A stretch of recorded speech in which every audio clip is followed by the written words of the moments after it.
feelings, nothing more than feeling,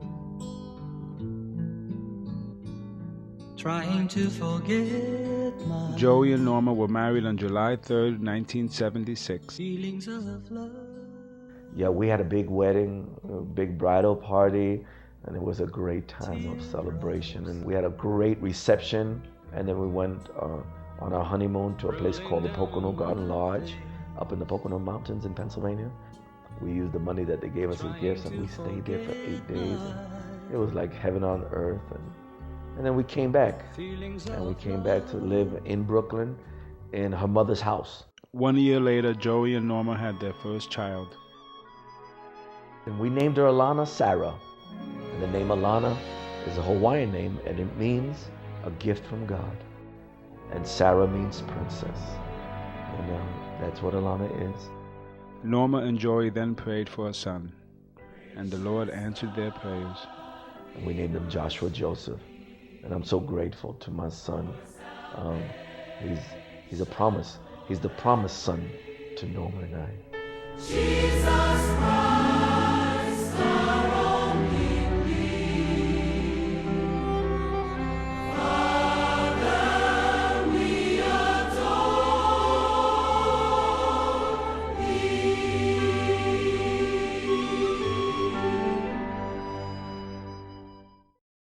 Joey was now faced with the challenge of being a father. He looked to the Lord to provide him the guidance he needed. Being a father was very difficult for me. Not that I was a bad father, because I was not. I was a good father. I was the best father that I could be, but my father died when I was 5 years old. So I had no role model.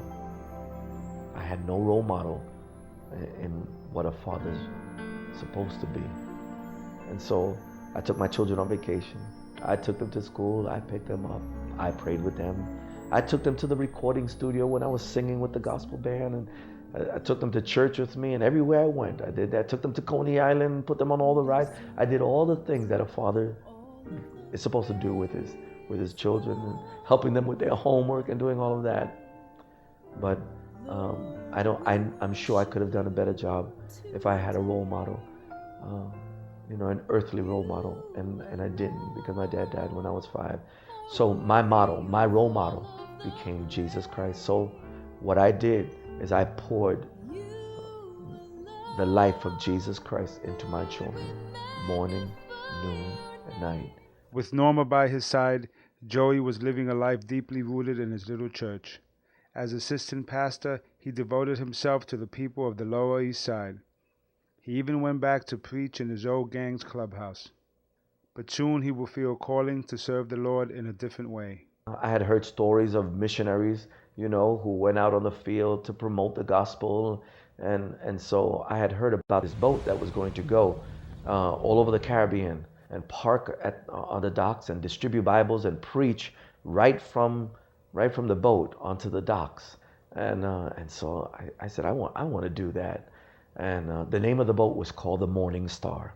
And so I resigned my position. And that was painful too, because we had spent all of those years. We got married in that little church. We dedicated our children to the Lord in that little church. But when God says it's time, it's time. And that's when you make that move, because you know that you are in the will of God. As he prepared to go on the Morning Star trip, Norma and Pastor Joe began holding prayer sessions in their home. People found out that we were praying, and they said, hey, can we just join you in prayer for whatever the next step is? And we said, sure. And it was out of those prayer meetings in the kitchen of our home at 382 Pacific Street, and then from the kitchen into the living room, because it started to grow. And what happened, instead of going on this ship called the Morning Star Tabernacle just evolved. And we moved to a school on Rivington Street to the Lower East Side. We moved to the Lower East Side because a lot of the people that were coming to the prayer meeting were people from the Lower East Side. And so what happened was we had maybe 50, 60 people.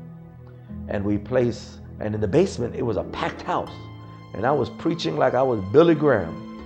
But if you take 50, 60 people and you put them into an auditorium that sits 700 people, I want you to know I became the most depressed pastor on the face of this earth.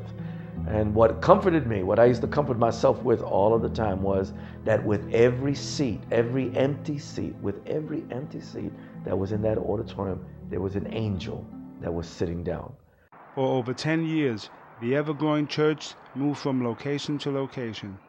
We moved into one building and then into another building, into a school auditorium, into a community room. And we went from building to building and renting churches and parks and doing all of that.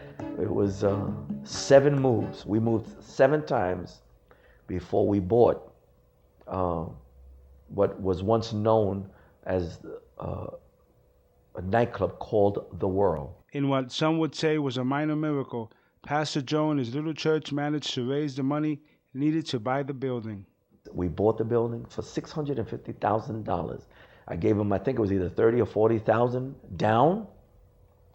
And I had prayed and I said, God, if this building's for us, this owner is going to take the note also, where we're not going to go through a bank. And sure enough, I told him, you're going to take the note. And he said, yes, I will. And he took the note. He took the $30,000 or $40,000. And sure enough, we bought that building and we raised the money. And I saw people walking into my office, with $100, $500, $2,000, $1,000. I saw children walk in. I saw children walk into my office with their piggy banks. And a little girl by the name of Clarissa, I'll never forget, she walked into my office and she said, I don't have much, Pastor Joe. All I have is a quarter, but I want to give my quarter for the building. The building underwent a massive renovation. We worked hard and we had a lot of faith and we did it with very little money. Very little money, but a lot of faith. That's right. And I like that scripture verse in Hebrews. It says, now faith is the things hoped for, the evidence of things not seen. When I walked into that building, I saw that building painted, clean, chair, pulpit, cross, musicians, singers. And that's exactly what it became.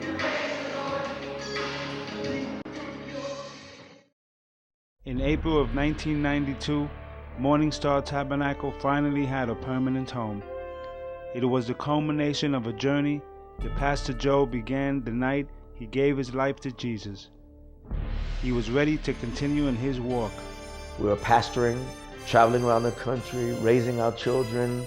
I was recording with a gospel band. I had a great job with the Board of Education.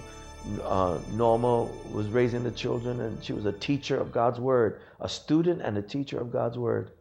And then one day we were in Colorado Springs. We were doing a large conference in Colorado Springs at a church called Victory Fellowship. All of a sudden, she gets sick in her body.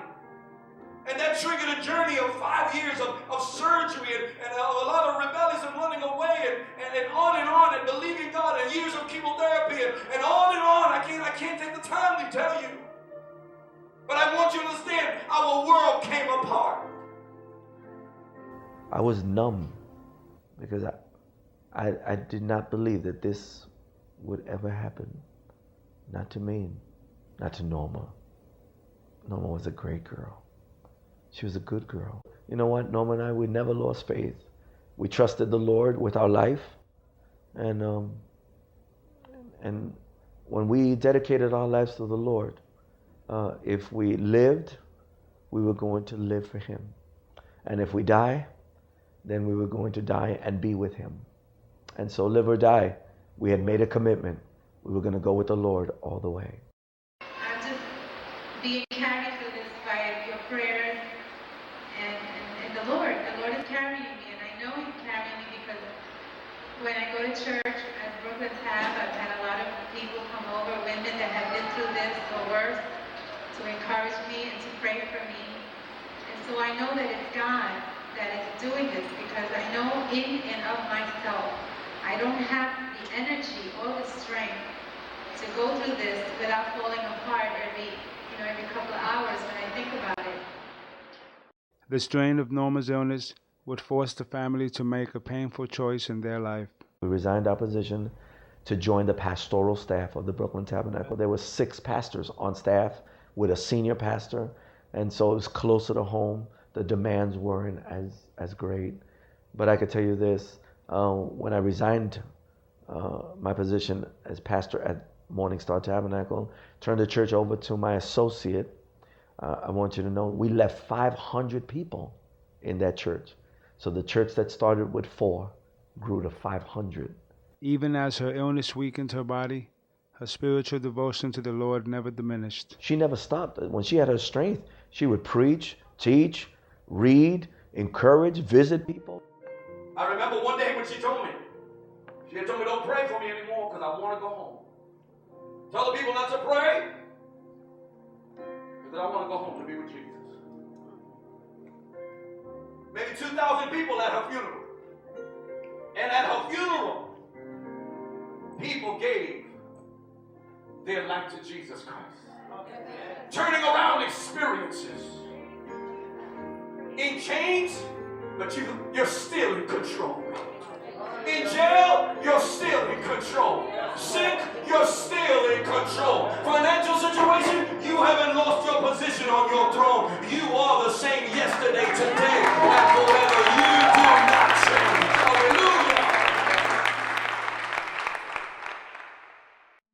After Norma's passing, the pain of her loss led him to decide maybe it was best if he left New York.